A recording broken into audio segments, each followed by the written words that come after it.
Hello friends, मैं उम्मीद करता हूँ आप सब स्वस्थ हैं, मस्त हैं। मैं भी स्वस्थ हूँ, मस्त हूँ। आज हम बात करेंगे मोटिवेशन स्टोरी में हमारे क्रिकेटर यशस्वी जायसवाल के बारे में। यशस्वी जायसवाल जो है यूपी के एक छोटे से गांव से आते हैं। घर की आर्थिक स्थिति काफ़ी ख़राब थी। घर का जो बिजनेस था उससे आमदनी इतनी कोई ज़्यादा नहीं थी। छोटा सा बिजनेस था गोलगप्पे का। वो अपने पिताजी के साथ गोलगप्पे बेचते थे। पर अंदर जज्बा था कुछ कर दिखाने का, और जिनके अंदर जज्बा होता है कुछ कर दिखाने का वो डेफिनेटली कुछ करके ही दिखाते हैं। तो छोटे से गांव से आते थे, आर्थिक स्थिति काफ़ी ख़राब थी। यूपी से मुंबई शिफ्ट हो गए। मुंबई में ग्राउंड में टेंट में रह के अपना जीवन यापन किया और वहीं पे क्रिकेट की प्रैक्टिस करते थे। कभी मौका मिलता था खेलने का, कभी मौका नहीं मिलता था। राजनीति हावी हो रही थी कि यूपी का लड़का इतना अच्छा कैसे कर लेगा, है कैसे कर लेगा। राजनीति हावी हो रही थी, मौका नहीं मिल पा रहा था। कभी मिल रहा था, कभी नहीं मिल रहा था। पर मन में लगन, मन में इच्छा शक्ति, नहीं मैं करके दिखाऊंगा, तो किसी की कोई दम नहीं रोक सकती करने से। ईश्वरीय शक्ति को साथ देना पड़ेगा। आप करके दिखाएंगे तो डेफिनेटली करके दिखाएंगे। तो ये सारी चीजें मैटर करती हैं। अगर आप में लगन है, इच्छा शक्ति है, दृढ़ निश्चय है, दृढ़ संकल्प है, तो आप लाइफ में कुछ भी कर सकते हैं। तो यही लगन, यही इच्छा शक्ति से उनके कोच के साथ वो मेहनत करते रहते थे, प्रैक्टिस करते रहते थे। मौका मिल गया, रणजी में अच्छा खेले, शानदार खेल करके दिखाया। इंडियन टीम में मौका मिला, इंडियन टीम में काफ़ी अच्छा उन्होंने परफॉर्मेंस दी।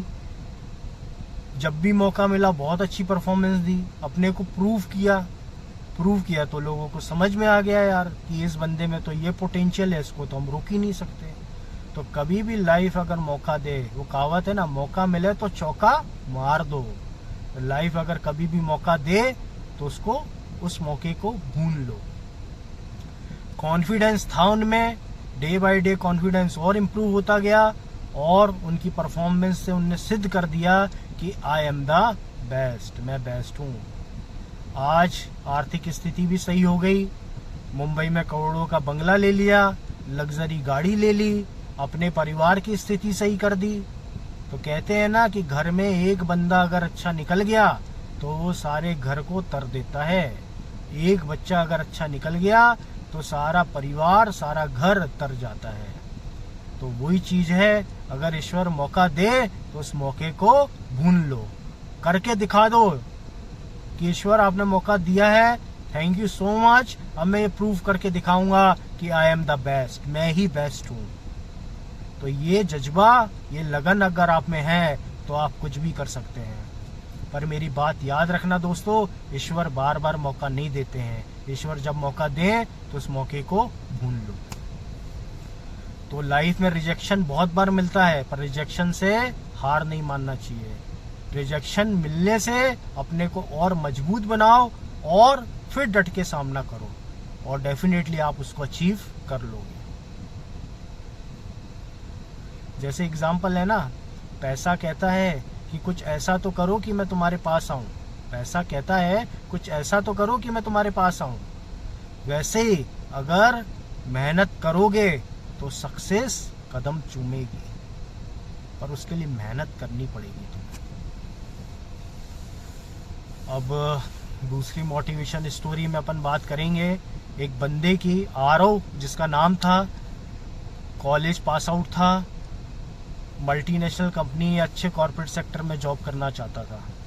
10 से 20 बार इंटरव्यू दे दिया, पर हर जगह से उसको रिजेक्शन मिला। उसने सोचा यार रिजेक्शन क्यों मिल रहा है, मेरे को कहीं अपॉर्चुनिटी क्यों नहीं मिल रही।